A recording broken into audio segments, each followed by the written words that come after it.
Welcome to the Miracle Hour podcast, where you can experience the life-changing message of healing, freedom, blessing, and salvation. As God's end-time prophet and apostle shares to you the heart of the Lord, here's our host, Apostle Renato D. Carillo. So tayo pong milyong-milyong viewer at listener po ng programa ng Oras ng Himala. Yung isi-share ko po sa inyo ngayon ay simple and yet so powerful. Hindi ko po alam kung gaano katagal ko po itong araw o linggong pinag-pray. Just to convey to you the truth today. Isa lang po ang akin pong hinging favor sa inyong lahat. Give me your heart. Give me your mind. Give me your undivided attention. Dahil ang revelation pong marinig niyo po ay napakahalaga. Don't allow any distraction to rob you. Let me repeat that word of the simple, powerful truth. At siya po'y merong pamagat na revealing Jesus Christ through Holy Communion. At ang niyo pong payagan na hindi niyo po siya maging maintenance medicine. Amen. Ulitin po natin, huwag niyo pong payagang hindi niyo siya maging maintenance medicine. I guarantee all of you, it works. At hindi lang po yun, siya po'y libreng-libre. So please join me in the book of Luke, chapter 24, verse 28 to 35. And let me read the word of the Lord. Then they drew near to the village where they were going. And he, that is our Lord Jesus Christ, indicated that he would have gone farther.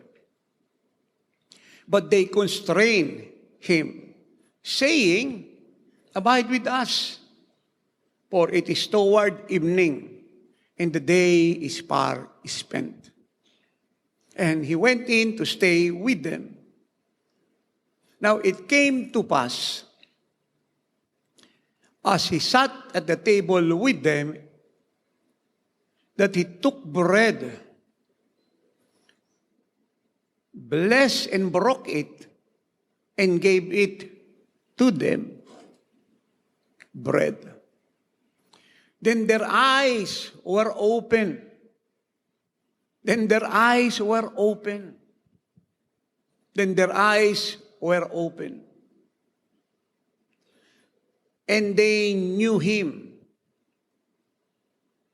And he vanished from their sight. And they said to one another, "Did not our heart burn within us while he talked with us on the road?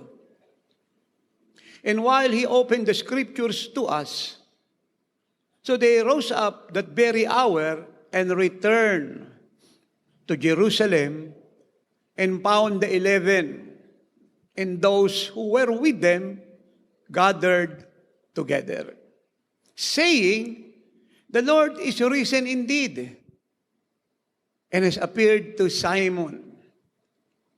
And the last verse, verse 35.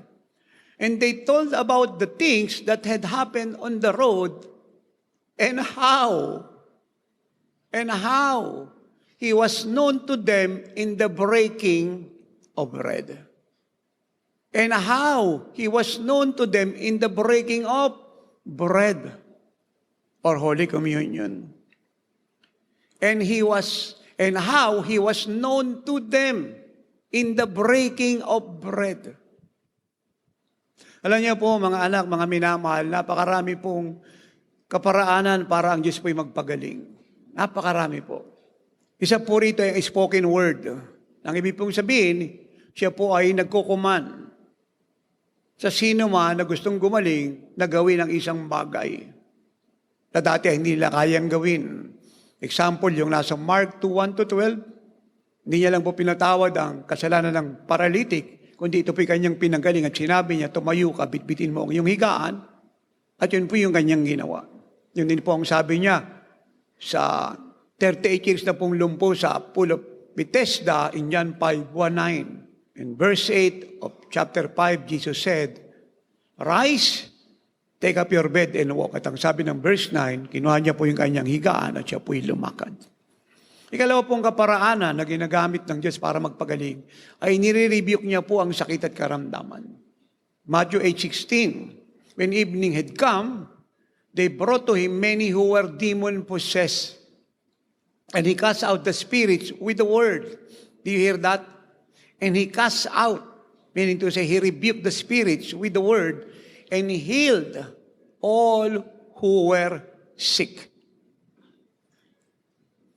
Luke 4:31-37, and I read verse 35. But Jesus rebuked him, saying, "Be quiet, and come out of him." And when the demon had thrown him in their midst, it came out of him and did not hurt him. Luke 4:38-39. Ito po yung biyanan po ni Pedro. So Jesus stood over her and rebuked the fever. And it left her, and immediately she arose and served them. Dahil kaagad siya po'y gumaling. Ikatatlo pong kaparaanan ay yung laying on of hands, yung pong pagpatong ng kamay sa mga may sakit at karamdaman. Mark 1:41-42. Then Jesus moved with compassion, stretched out his hand and touched him. Nilayan po ng Panginoon yung ketongin and said to him, "I am willing, be cleansed." As soon as he had spoken, immediately the leprosy left him and he was cleansed or totally healed.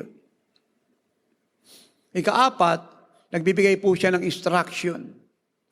In John 4:52-53, I quote, Then he inquired of them the hour when he got better.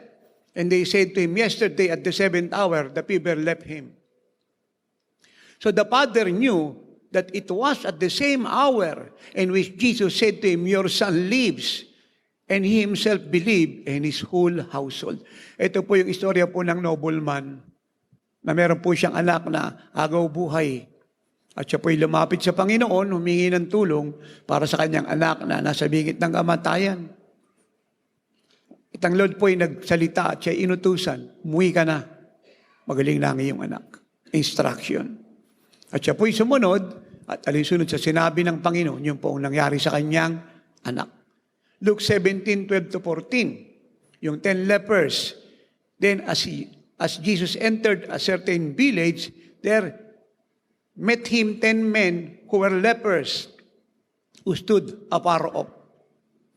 And they lifted up their voices and said, "Jesus, Master, have mercy on us."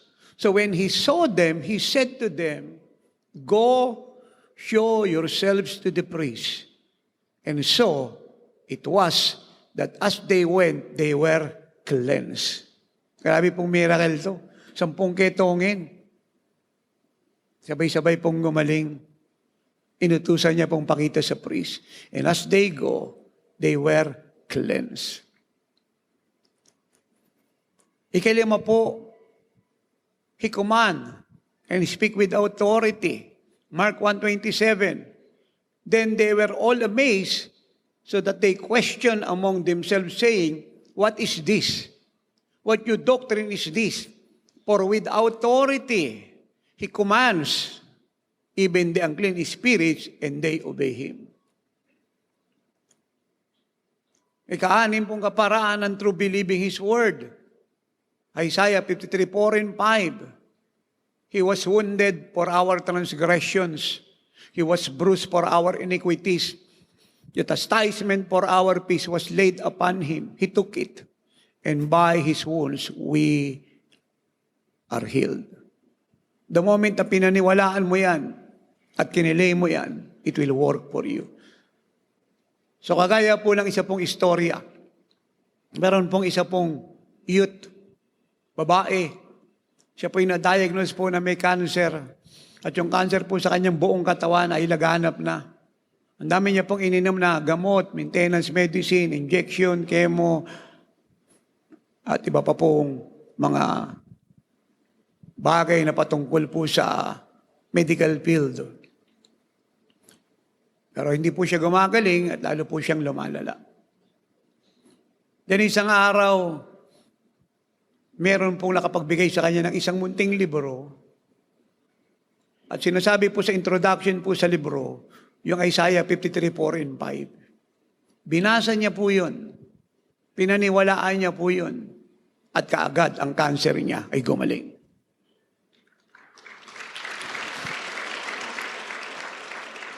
Even though na-test po yung kanyang faith, dahil ito na po yung kanyang pong mother, pinapainom na po siya ng gamot.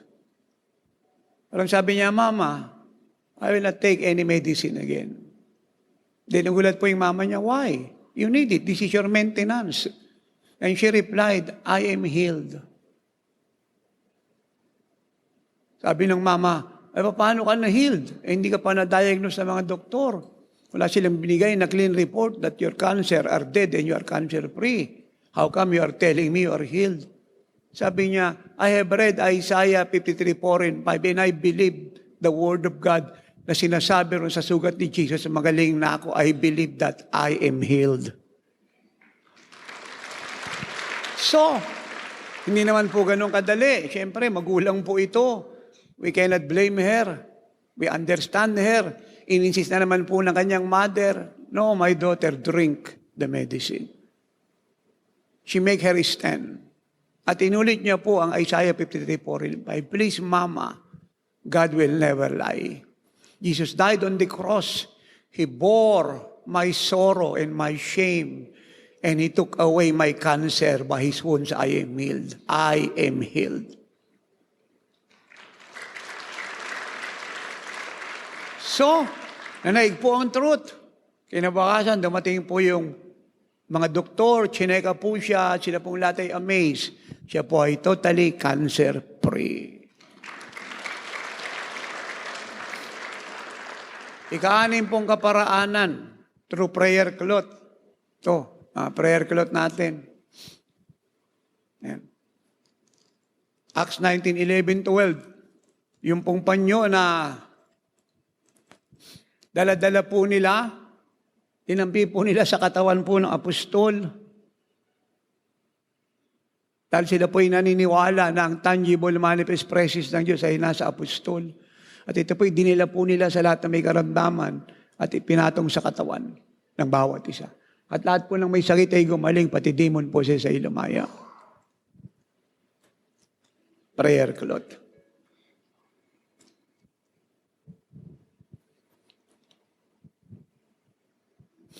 Then another one, number 8, through anointing of oil and the prayer of faith. Ito, anointing of oil.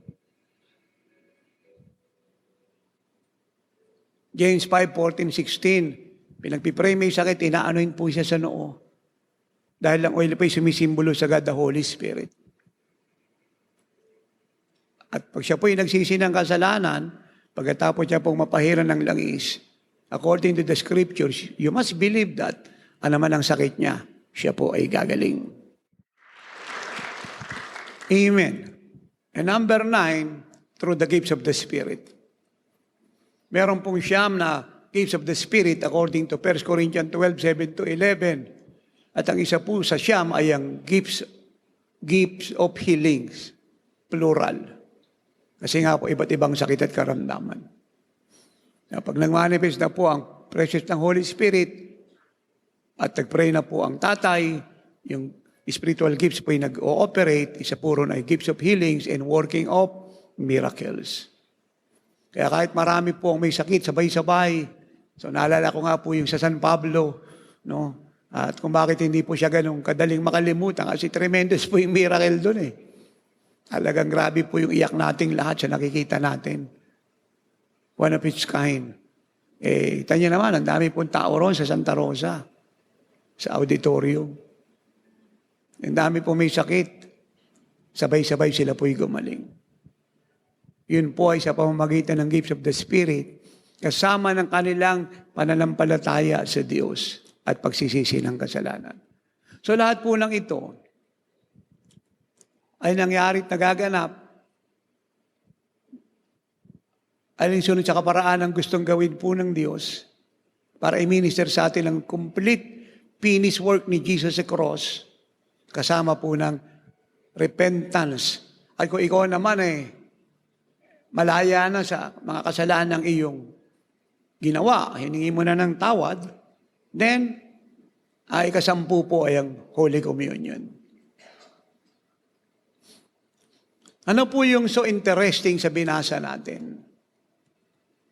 Palagay ko, hindi ko na po kinakailangang ulitin pa kasi naintindihan nyo naman ang malinaw kung ba't ko inuulit-ulit yung mga importante pong mga bagay na gusto ko pong maunawaan nyo.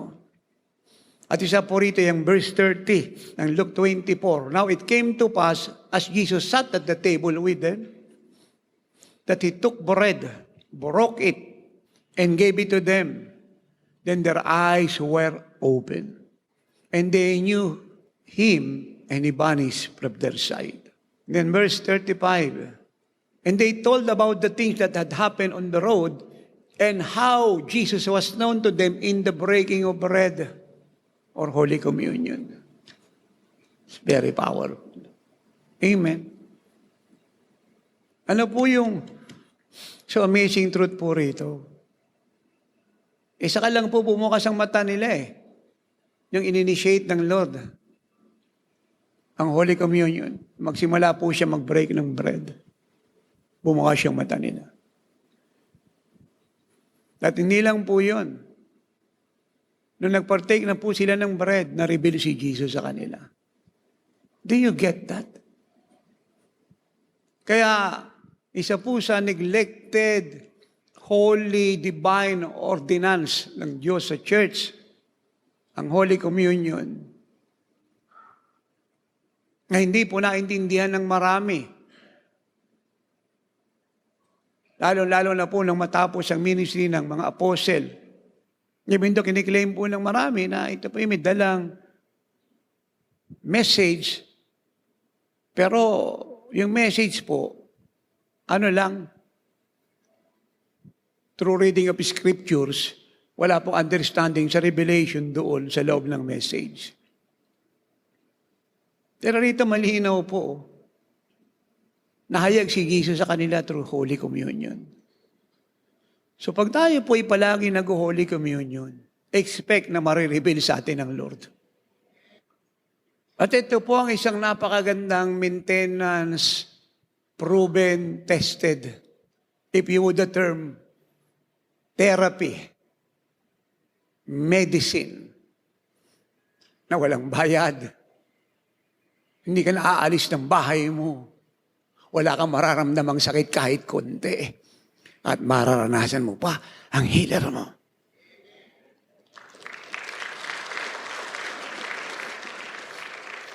Even though I'm not saying na yung mga involved po sa iba't ibang session, therapy, maintenance medicine, blood cleansing, colon cleansing, liver cleansing, ay masama. I'm not saying that. Hindi ko rin po sinasabing wala siyang benefit na ibinibigay sa sino mang involved po rito. I'm not saying that. What I'm saying, ito pong Holy Communion, walang bayad.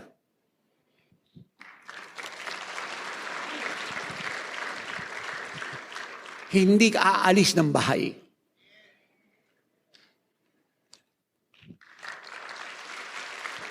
Hindi mo kinakailangang magpa-schedule kung anong araw ka, kung pang-ilan ka, on the spot.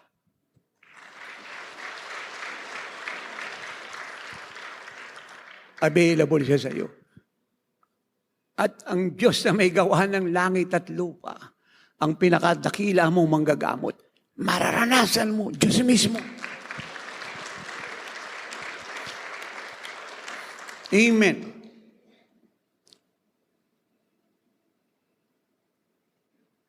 Nahayag po si Jesus sa mga alagad through breaking of the bread or Holy Communion. They remember kung paano po ito sinimula ng Panginoon prior is going to the cross. In Matthew 26:26-30, we read, And as they were eating, ito po yung mga alagad, tinatawag din pong Last Supper, sa upper room, Jesus took bread, blessed and broke it, nate, and gave it to the disciples and said, "Take it, this is my body." Then he took the cup and gave thanks and gave it to them, saying, "Drink from it, all of you, for this is my blood of the new covenant." Ang cup, naglalaman po ng purong-purong katas ng ubas na sumisimbolo sa kanyang royal blood, sinless blood, precious, priceless blood, which is shed for many for the remission of sins. But I say to you, I will not drink of this fruit of the vine from now on until that day when I drink it new with you in my Father's kingdom. And when they had sung a hymn, they went out to the Mount of Olives. So interesting po. O pwede namang pumunta na lang ang Lord sa cross eh. Anyway, naman talaga ang destiny niya eh. Yan naman talaga ang reason ba't siya sinendang ka di Father sa mundo eh. To die on the cross. Para bayaran ang kasalanan ng sangkatauhan.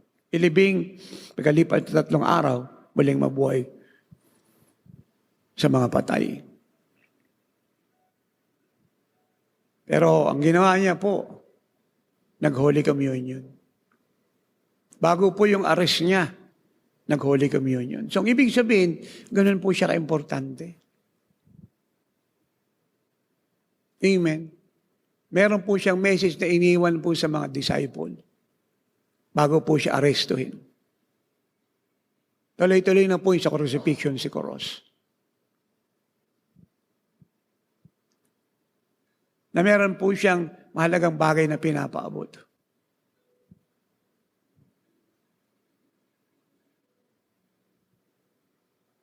Magiging daan upang maalala nila ang pagdurusa niya sa cross. At yun po ang revelation tinanggap po ng apostol. Si Paul po ay hindi nakasama ang Lord physically speaking. Wala po siya roon sa grupo po ng 12 na hinirang ng Lord. Yung kanya pong conversion, yung pong manifestation ng presence ng Lord sa kanya is so unique. Pero, amazingly, siya po yung binigyan ng Lord ng revelation patungkol po rito sa blessings, eternal benefit ng Holy Communion. And yet, hindi po siya kasama doon sa Last Supper. Wala po siya ron.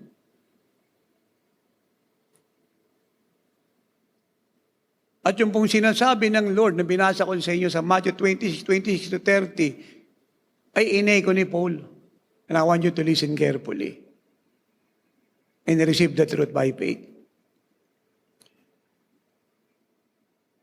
1 Corinthians 11:23-26. The apostle said, "For I received from the Lord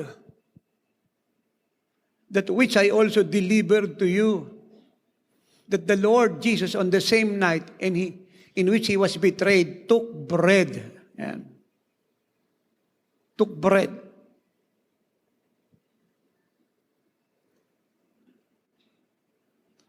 And when he had given thanks, he broke it and said, "Take it, this is my body, which is broken for you. Do this in remembrance of me." In the same manner, he also took the cup after supper, saying, "This cup is the new covenant in my blood. This do as often as you drink it in remembrance of me." That's the revelation. That's the revelation. In remembrance of me. Nobody but him. No other thing, no other person. No other maintenance but him. God, the Christ, the Messiah. 26. For For as often as you eat this bread, again, the bread, and drink this cup, the cup, you proclaim the Lord's death till He comes. The Lord's death till He comes. Na naganap po sa cross. Kaya ang pag-Holy Communion po ay wala pong deadline. Wala rin po siyang specific day, weeks, or months kung kailan mo gagawin. Asa sa iyong decision. Especially kung siya'y kailangan mo. And let me clarify this truth.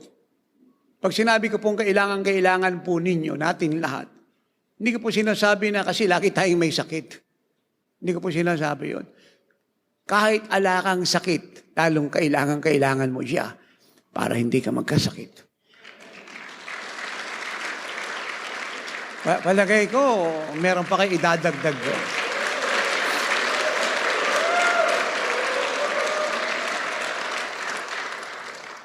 This is so beautiful. Magpapasalamat po ako sa God the Holy Spirit na binurot out niya po sa akin ang truth na ito. Actually, siya po yung nagturo sa akin. Naalala ko po, I think, madaling araw, I was alone in my room, He visited me and spoke to me this truth. Tagal ko na po itong alam. I'm practicing this for the past 39 years. Kaya hindi ako nakakasakit eh. Pero yung dagdagan niya yung revelation, i-clarify at i-simplify yung truth para sa inyong kapakanan, for me, that is something to grasp. It's so amazing. I said, it is so amazing.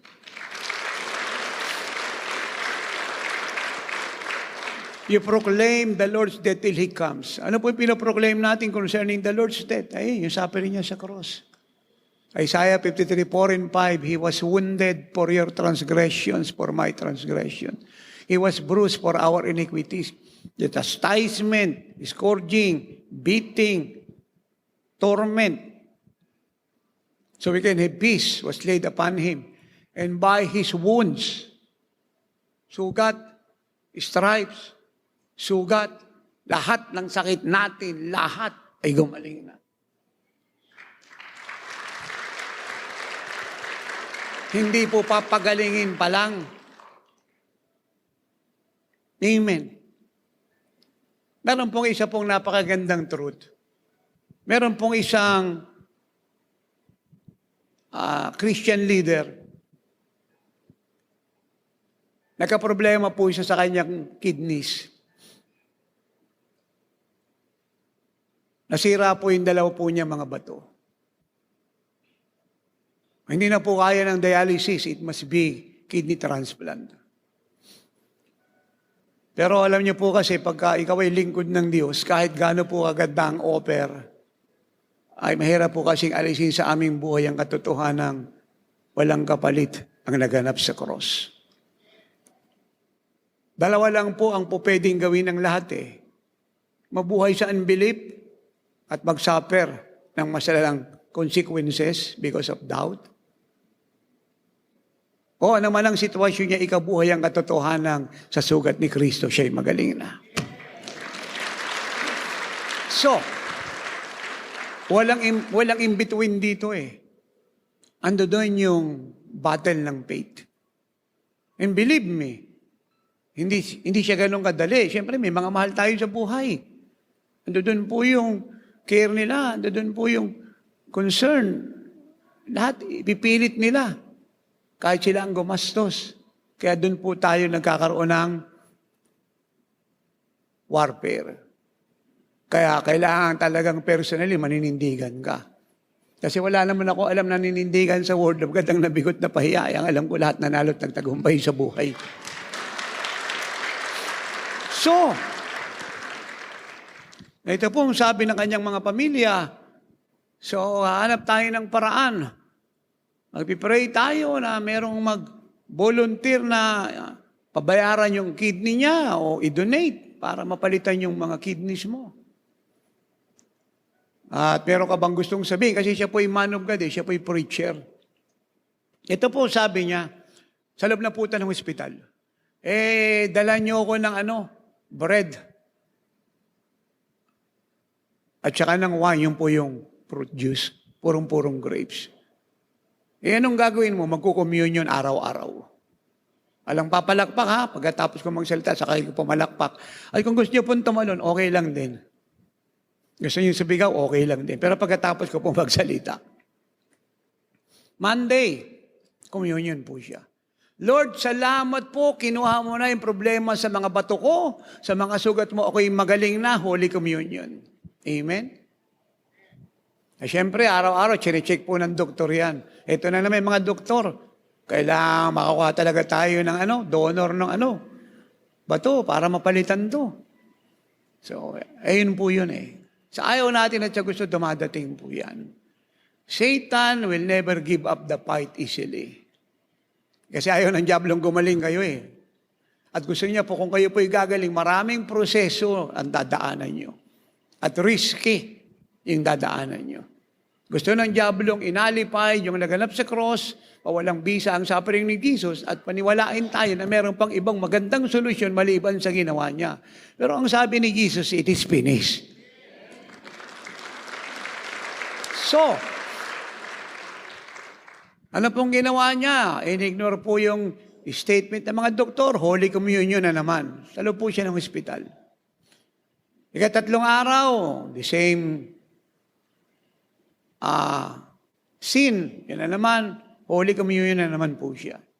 Huwebes, ika-4 na araw, Holy Communion na naman.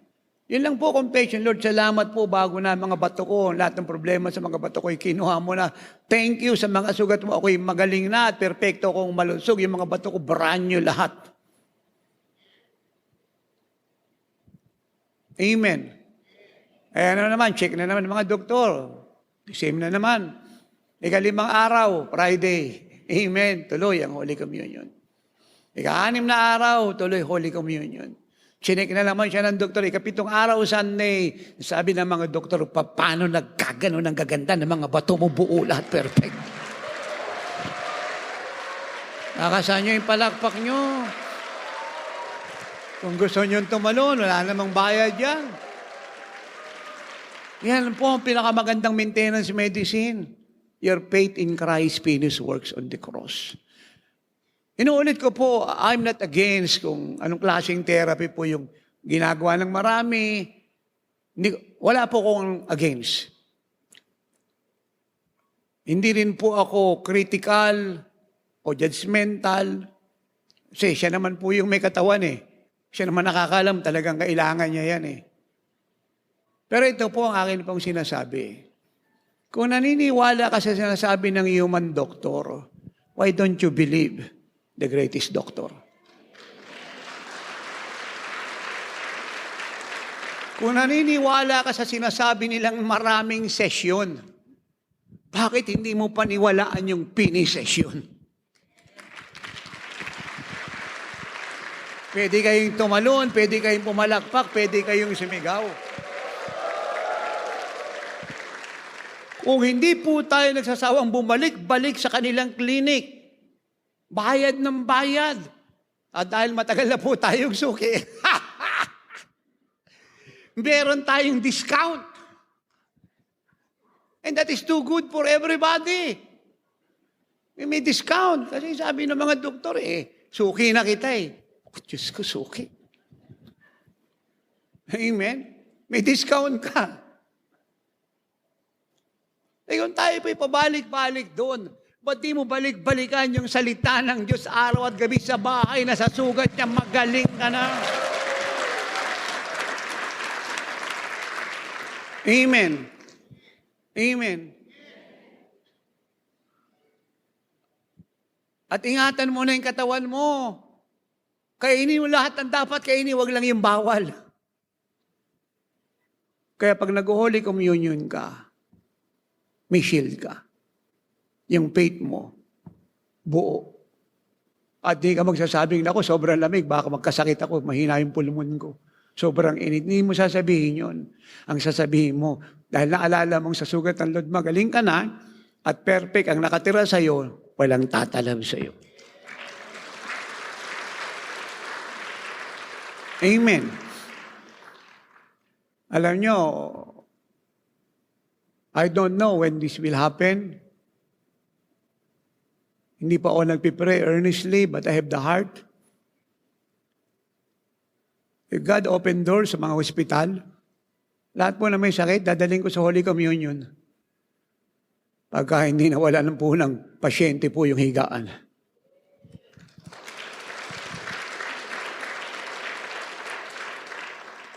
At tuturuan ko po sila mag-Holy Communion. Naintindihan niyo po ako. And the more na lagi tayo nag-Holy Communion, the more si Jesus po nare-reveal sa atin. It is an everyday, again and again, encounter. Na-encounter natin ulit pagka tayo po yung nag-worship wholeheartedly, nagpipraise, nagpipray. Yung neglected means and ways na isa po ron ay yung Holy Communion. Binasa ko po sa inyo yung Luke 24:35. Na-reveal ang Lord sa kanila through Holy Communion. Mararamdaman mo, kinukwikin ng Holy Spirit yung fiber mo, yung being mo. By faith, kinukwikin niya. Romans 8:11. The same Spirit, that is God the Holy Spirit, who raised Jesus from the dead, will quicken your mortal bodies to life and to health. At Holy Spirit po yun. Ay nakatira siya sa inyo. Kaya pag nag-Holy Communion po tayo, kung ano po yung problema sa katawan natin, kinukwikin ng Holy Spirit siya, binubuhay niya. Oh, lakasan niyo yung palakpak niyo. Amen. Ito po, napakaganda po nito. 3 million almost po ang mga Jew na lumabas ng Egypt. Napakalaking bilang. So yung sabi po ng Psalm 105 verse 37, ito pong 3 milyong Hebreo na ito, wala pong may sakit kahit isa.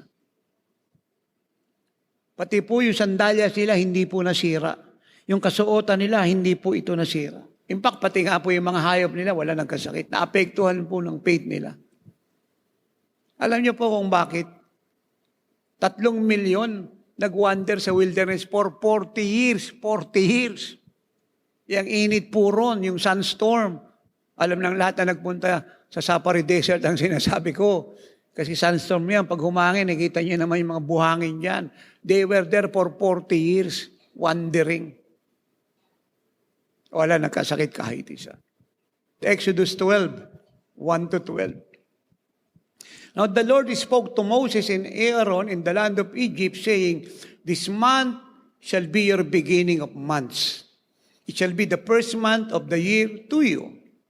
Speak to all the congregation of Israel, saying, on the 10th of this month, every man shall take for himself a lamb." Sabihin natin lahat, a lamb. Tupa, L-A-M-B, a potted lamb. Alam niyo, pag sinabi kasing potted lamb, ang turing po dyan, sa kultura po ng mga Hudyo, parang kamag-anak. Kagaya halimbawa yung hinandog po roon sa prodigal son, na pinatayan po ng ama niya, yung kanyang anak na naglustay ng kayamanan niya, pero umuwi at sa kanyang tuwa, siya po yung nagpatay ng potted calf. Sabi niya sa mga servant, ilabas yung potted calf. Ito pong potted calf na ito, inaalagaan po yan for a year. Iba po yung pagkain niya sa ibang tupa. Do you get that? Iba yung higaan niya. Maraming panahon yung mga ibang tupa nasa labas, yung potted calf nasa bahay. Parang member ng family. At pag dumating po yung time na may mga bisitang royalty dignitary, yun po ang piniprepare. Lalo na po pagka siya po yung firstborn. It is totally dedicated to the Lord. At yun po ang sinasabi natin dito. Verse 5, your lamb shall be without blemish. Underline that sa inyo pong Bible, sa inyong notes. A male of the first year. You may take it from the sheep or from the goats. Now you shall keep it until the 14th day of the same month. Then the whole assembly of the congregation of Israel shall kill it at twilight. And they shall take some of the blood and put it on the two doorposts and on the lintel of the houses where they eat it, that they shall eat the flesh. On that night, roasted in fire, with unleavened bread and with bitter herbs, they shall eat. Do not eat it raw, nor boiled at all with water, but roasted in fire. Ni-roast po yung lamb. It said, with its leg and its entrails, you shall let none of it remain until morning, and what remains of it until morning you shall burn with fire, and thus you shall eat it, with the belt on your waist. Ayan, kasi sila po'y aalis na eh. Pag sinabing belt on your waist, sandals on your feet, and your staff in your hand. So, sabi sila po'y aalis mula sa Egypt, patunga po ng Canaan o Promised Land. Magjo-journey na po sila. Verse 12, the last verse. For I will pass through the land of Egypt on that night, and will strike all the firstborn in the land of Egypt, both man and beast, and against all the gods of Egypt I will execute judgment. I am the Lord. Ito po ang key. Bago po sila umalis ng Egypt, kumain po sila ng lamb. And this blameless male lamb is the type of Christ. Kinain nila yung lamb. Hindi ba pag kumain tayo ng isang bagay, nagiging part siya ng ating being? Tama po ba yun? Kaya nung umalis po sila ng Egypt on to the Promised Land, dala-dala po nila yung substance ng lamb. Kinain nila. At yun po yung nagprotekta sa kanila. Kaya nung tinanggap natin si Jesus, kung kailan niyo siya tinanggap, siya na ngayon ang inyong nature, siya na ang inyong life, siya na ang inyong divine substance, siya na ang inyong divine being na kahit saan kayo pumunta, dala-dala niyo ang immunity, ang health niya, ang completion niya, ang perfection niya. Now, pag tayo po'y nag-Holy Communion, nasisil po yan. Nare-remind tayo again and again na ang nakatira sa atin ay perfect at walang reason para yung bacteria dyan tumagal, mabuhay at dalil po tayo sa maraming nararamdaman sa katawan.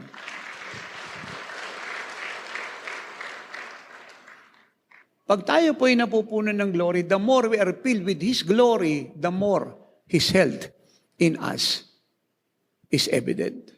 Sa Tagalog, pag napupuspos ka ng kalawalhati, ano yun? Yung kalusugan mo, kitang-kita. The more na napupuspos ka ng kalawalhati, the more malusog na malusog ka. Hello. Pag nag-Holy Communion ka, yung kalusugan ng Panginoong sumasayo, buhay na buhay.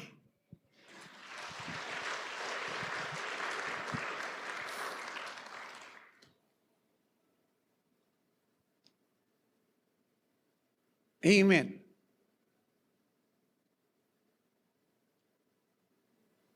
At pag iningatan mo yung puso mo, nabuhay ka sa salita ng Diyos, ang issue ng health, perfection, ay hindi issue sa iyo, but a reality and experience.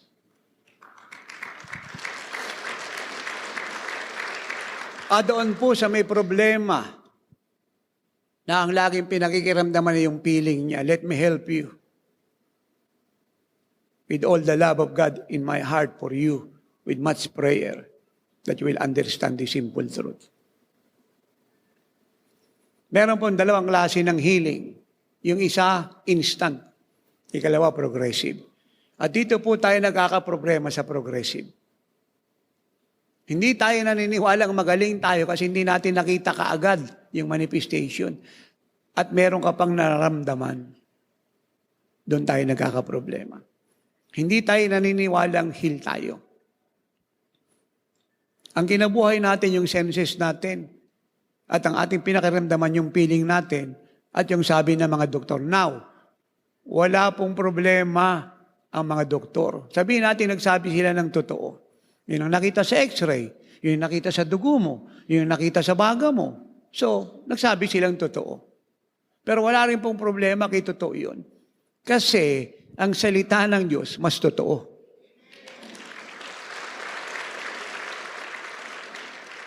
Kinakailangan na anuman ang pakiramdam mo, anuman ang report, ay naniniwala ka sa sugat ni Kristo, magaling ka na. Kaya hindi mo pa nakita ang manifestasyon. Kasi nga, ang healing may biglaan at merong progressive healing.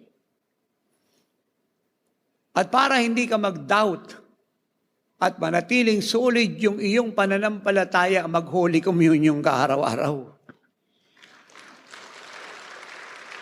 Kaysa kumpes ka ng kumpes na may nararamdaman ka pa, malabo pa paningin mo, masakit ulo mo, may allergy ka pa, sinisipo ka pa, inuubo ka pa. Kaysa magkukumpes ka ng ganyan, kahit na totoo talagang may tumutulong blessing sa ilong mo, ang i-confess mo, sa sugat ni Kristo magaling na ako, salamat sa Holy Communion na remind ako sa pamamagitan ng tinapay na ito na yung katawan niya nasugatan at kinuha na ng Panginoon sa kanyang katawan, itong lahat ng kinukumpes ko.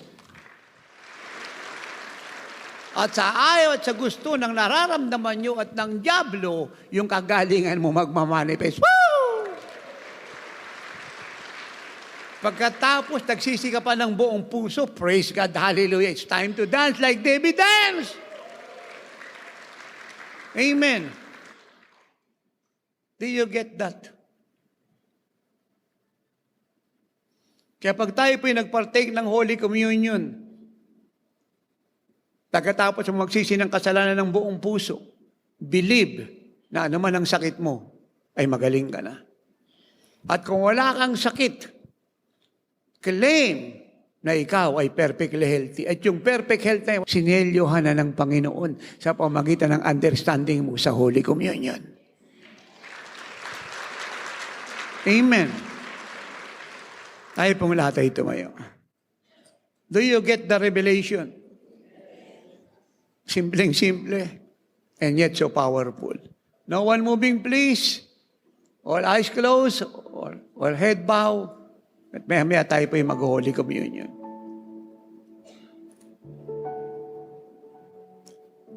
Precious Father, thank you for speaking to us. Salamat po na pinaunawa mo sa mga anak mong hinirang, whom I dearly love more than my life. For they are my crown and my joy, my fulfilled mandate. Jesus Shield Worldwide Ministries, down to the body of Christ around the world. That we have nothing to worry about diseases, the issue of maintenance, the diabolical plot and plan of the devil, and all virus na tinapon ng diablo sa buong mundo.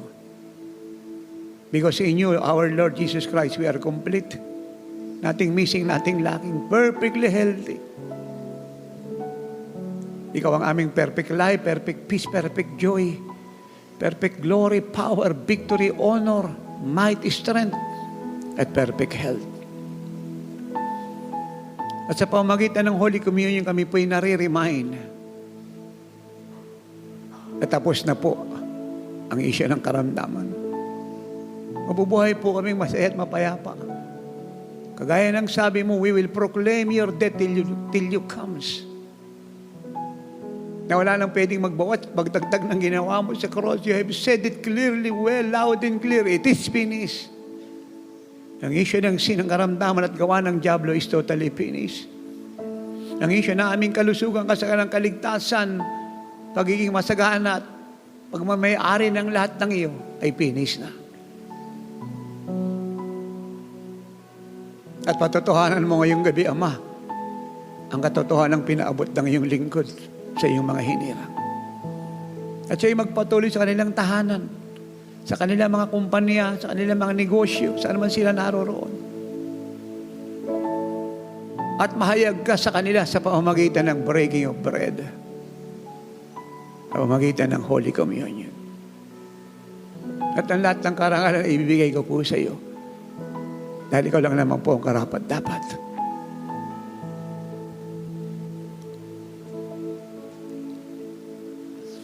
Worthy. Worthy. Worthy. The Lamb that was slain. Hear the cries of the shackles on the onset of time, or the chains of the pit. There's no key.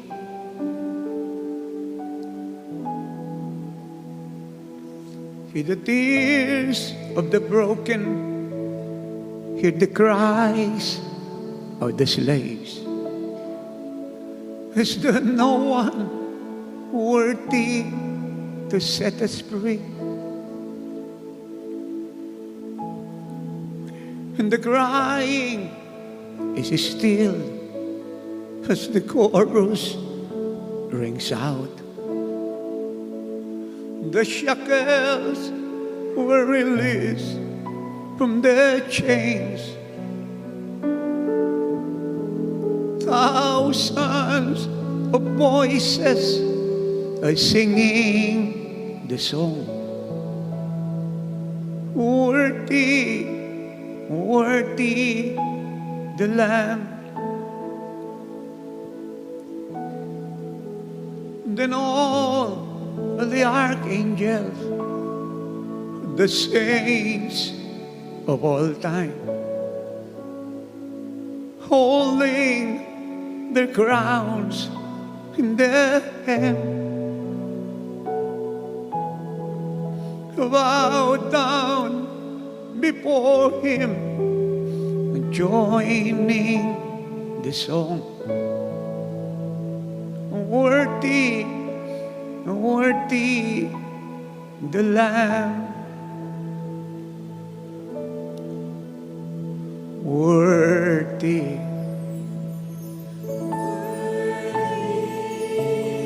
Worthy.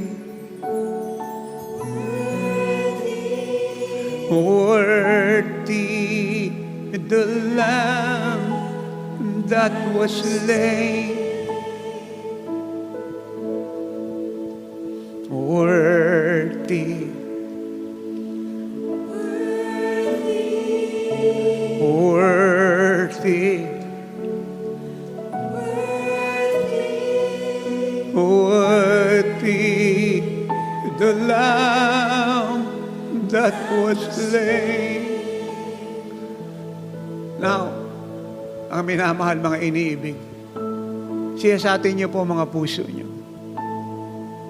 Masarap pong mag-Holy Communion na may malinis na puso. Yun po ang key para mag-manifest ang divine health at divine healing na yan. Ang perfect health na yan. Maring kayo po yung nagtampo nung nakalipas na araw, kanina kaya, sa mamaang loob. Natakot, nahabag sa sarili. Nag-alala ng amba.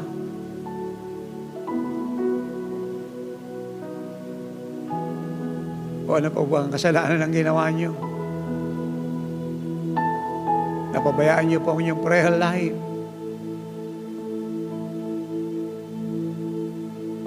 Natalak po tayo sa bagay ng mundo. And we forget the Lord.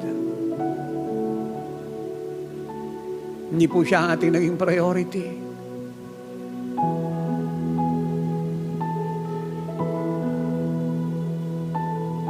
Hindi natin inuna ang kalooban na yan.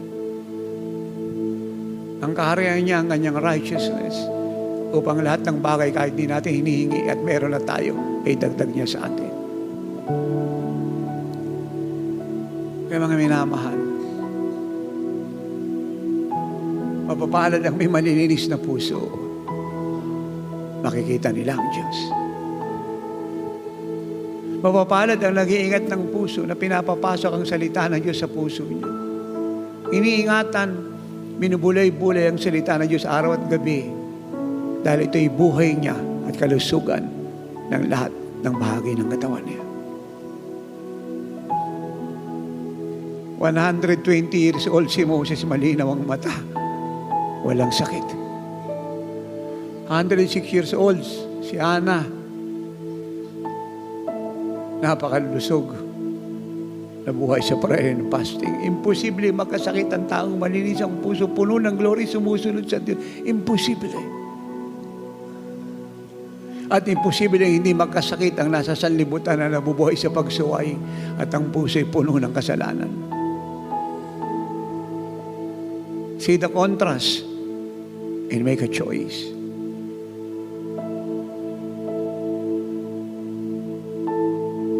Pag pinagsama niyo ang glory ng Diyos, araw-araw puno kayo.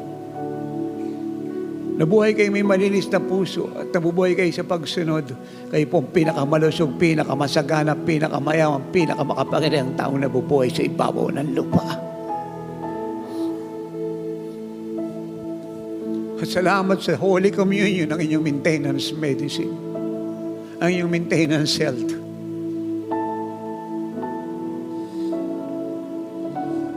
Kaya kung meron po kayong gusto ko i-confess sa Lord, lalo na po kayong mga bago, here in abroad, nagpunta kayo rito kasi kayo naniniwalang gagaling, talagang gagaling kayo. Ay hingin niyo po ng tawad ang mga kasalanan na yun. Kung tayo naman ng mga anak na ng Diyos, sinasadya o hindi ay naging careless, nakalimutan ang Word of God. Higit ating pinaniwalaan ang iba kaysa sa Panginoon at sa Kanyang salita. Just humble yourself. He loves you so much. When you repent, He will forgive you and will restore you and embrace you and bring you to your maturity and Christ-likeness of life.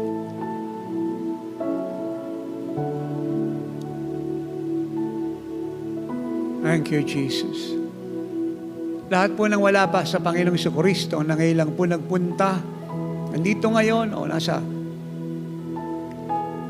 live streaming sa buong Pilipinas, buong mundo, sabihin niyo po ito, Ama, ito po ako, humingi ng tawad sa kasalanang nagawa ko mula pagkabata hanggang sa oras na to. Tawad po kung ako'y naging pabaya sa relasyon ko sa iyo, sa aking sarili, at hindi ako nabuhay sa pananampalataya sa iyong mga salita na totoo lahat. Patawad po kung pinayagan ko ang galit, sama ng loob, hinanakit, tampo, habag sa sarili, hindi pagpapatawad, gawa ng laman, pag-inom ng alak, paninigarilyo, pagsusugal, na sumisira ng katawan ko, kasino, puyat, patawad po.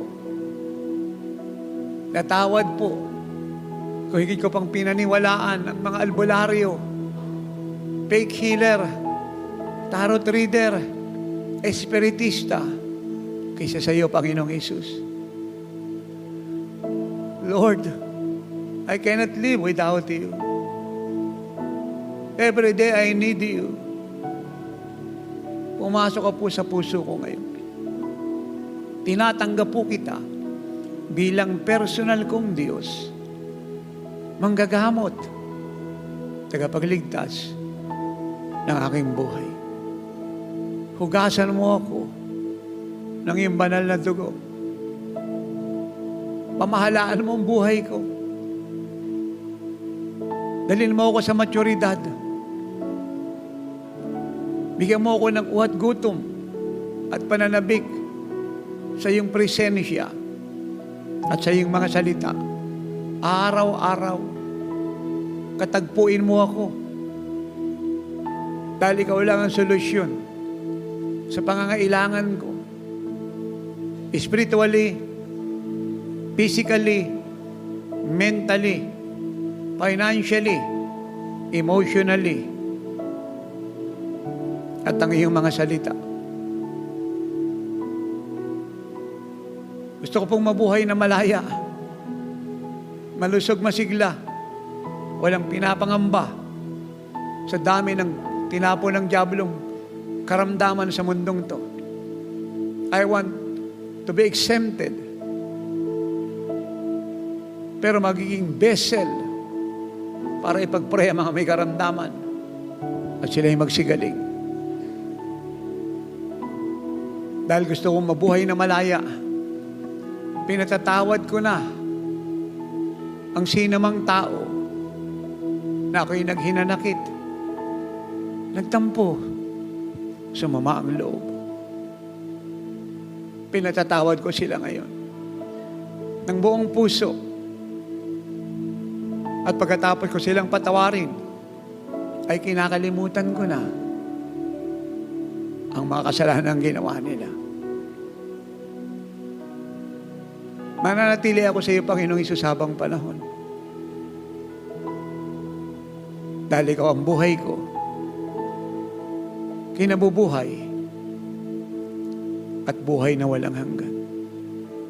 Sige po, patawarin niyo po yung mga nagkasala sa inyo, mga minamahal. Patawarin niyo po. Kaya riyan sa Facebook, sa live streaming, here and abroad, magpatawad po kayo. To forgive is to be like Jesus. To forgive is to be totally free, to enjoy a life that is full of peace, full of joy, and free from any torment. Forgiveness is a blessing. To forgive is to be a blessing, for forgiveness is a blessing. Worthy the Lamb that was slain, worthy, worthy, worthy the Lamb that was slain. Sige po, magpatawad po kayo. Dahil ilang minuto na lang po yung mag-Holy Communion tayo. Na lahat ng karamdaman nyo ay gagaling. Ay kung kayo po ay malusog, enjoy nyo po ang perfect health.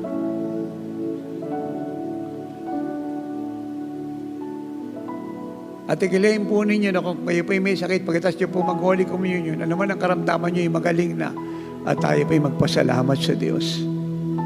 Sulatan nyo po ako i-message. I want to hear from you. And again, mahalin niyo po ang Holy Communion. Sa inyong tahanan, gawin niyo siyang pamumuhay. Gawin niyo po siyang may kabanalan, puno ng pananalangin. At habang kayo nag-Holy Communion, see to it na ang inyong pong sarili ay presentable sa Diyos. Don't do that hastily, rudely, without sacredness. Do it sa pagkaunawang, this is too sacred. Dahil it symbolizes the life of the Messiah, His blood, His body. Thank you, Jesus.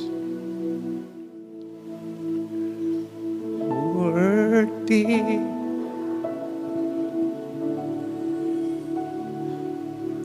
worthy, worthy the Lamb that was slain. Worthy,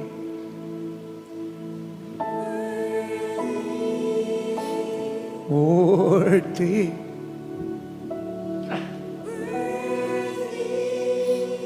worthy the Lamb that was slain. At pag meron na po kayong emblems, itaas niyo po yung bread na sumisimbolo po sa katawan ng Panginoong Jesucristo. Itaas niyo na ang mga bread na yan at sabay-sabay po tayo magpapartake. Kasama po ng buong pusong pananampalataya na anuman ang sakit ninyo, kayo po'y gagaling. Ay kung kayo po'y walang sakit, ay magmamanifest po yung perfect healthy Jesus sa inyong lahat. I want to hear an amen. And let us begin to praise the Lord for this precious revelation. Kung kayo po'y mag-Holy Communion sa inyong tahanan at dapat bumili po kayo ng munting basong maliit na maayos, make it holy and presentable to God. At isang lalagyan ng munting tinapay na maayos. Hindi naman po ito mahal, napakamura lang nito. Ang point ko lang po, dahil siya po'y banal na gawain, gawin niyo po siya na may kabanalan. Dahil sumisimbolo po ang bread sa katawan ng Lord at yung cup sa kanyang dugo. Kaya dapat ang sisilan niya po'y malinis, maayos. Matutuwa po ang Diyos pag ginawa natin yan. Praise God. Praise God. Lahat po entitled na mabuhay na malusog kagaya ng Panginoon. Believe me, ang old age po ay hindi po problema. Again, si Moses ay 120 years old. 40 days pa yung ginawa. Bakit pa ng bundok? Magkaroon po tayo ng desire sa truth na yan. Even though hindi na po tayo tatagal dyan kasi magrarapyo na. But what I mean, masarap pong marapyo na perpektong malusog. Nabubuhay sa kapayapaan, tagumpay kahit may labanan at challenge ang ating faith. For we are more than conqueror. We are seated with Christ in the heavenly places. Christ in us is a million times greater and bigger than Satan, demon, and hell, and everything that is in the world.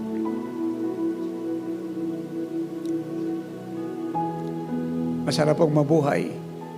Nakasama ang Diyos na may malinis na puso. So pray this with me. Wholeheartedly. Inuli ko, kayo po may karamdaman, i-claim niyo po pag ito po inyo po na-partake, ano man ang sakit niyo, magaling na kayo. Amen. Ay kayo pong walang karamdaman, i-claim po ninyo na yung perfect health na tayo magmamanifest sa inyo. Amen. Sabihin po natin itong lahat. Panginoong Yesus, salamat po na malinaw kong narinig ang kapahayagan patungkol sa Holy Communion.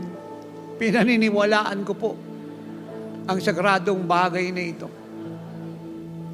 Kaya ang tinapay na hawak ko na sumisimbolo sa iyong katawan na nasugatan ng 39 o mahigit pa, pag ito'y sumayad sa aking labi at tumuloy sa aking katawan, ay magdadala ng sakdal na kalusugan mula ulo ko hanggang talampakan at apektado ang dugo ko, ang litid ko, ang eardrum ko, ang throat ko, ang brain ko, ang cornea ko, ang pupil ko, ang throat ko, ang gum ko, ang scalp ko, ang teeth ko, ang ugat ko, ang laman ko, at mga buto ko.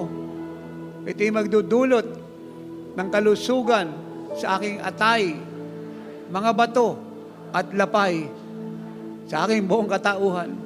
Salamat, Panginoong Hesus, sa iyong mga sugat. Ako'y magaling na. At sa Holy Communion ito, ang kalasugan ko ay mananatiling sakdal. Amen.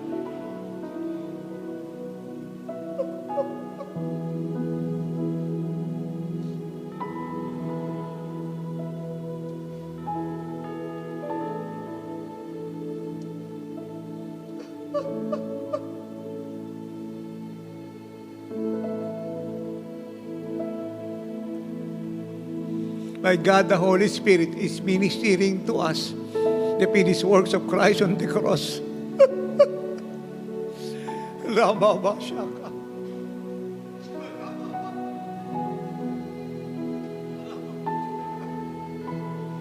Open your mouth, beloved. Let's praise Him. Thank Him for your perfect health. Thank Him, not just for your healing, but for your perfect health. Thank Him. He bore your pain, your sorrow, your sicknesses, your diseases, and by His wound you are healed. You are whole. You are healthy.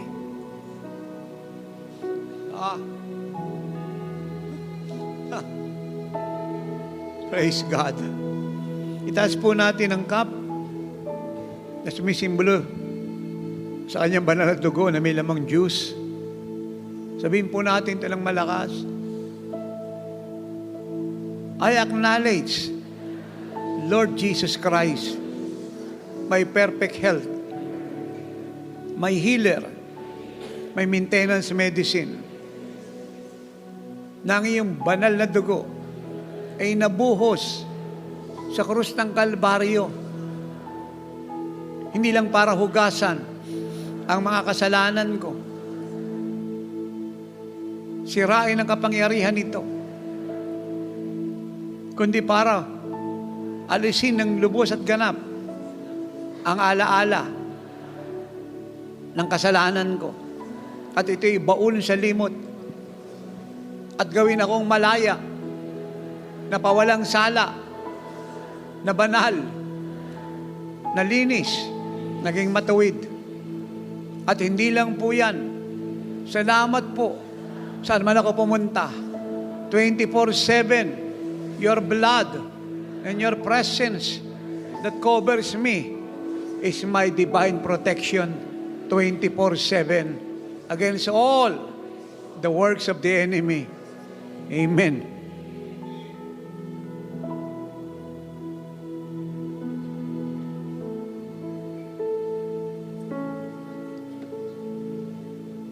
Now everybody sing.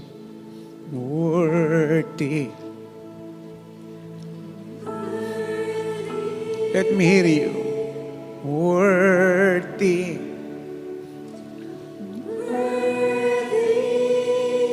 Worthy.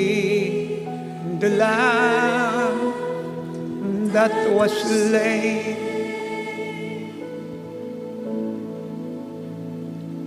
Worthy.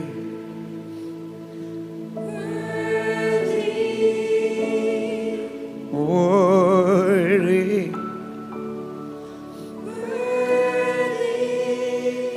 Worthy.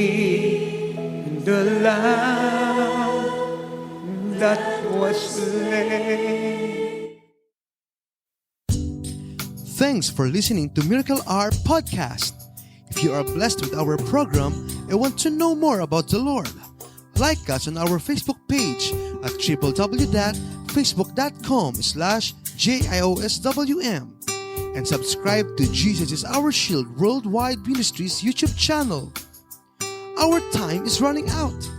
Jesus is coming any moment. Apostle Renato D. Carrillo is mandated by God to bring the church to its full potential and to live like Jesus. Have a part in this end-time move of God. Pray, fast, and give to the work of the Lord. To God be all the glory.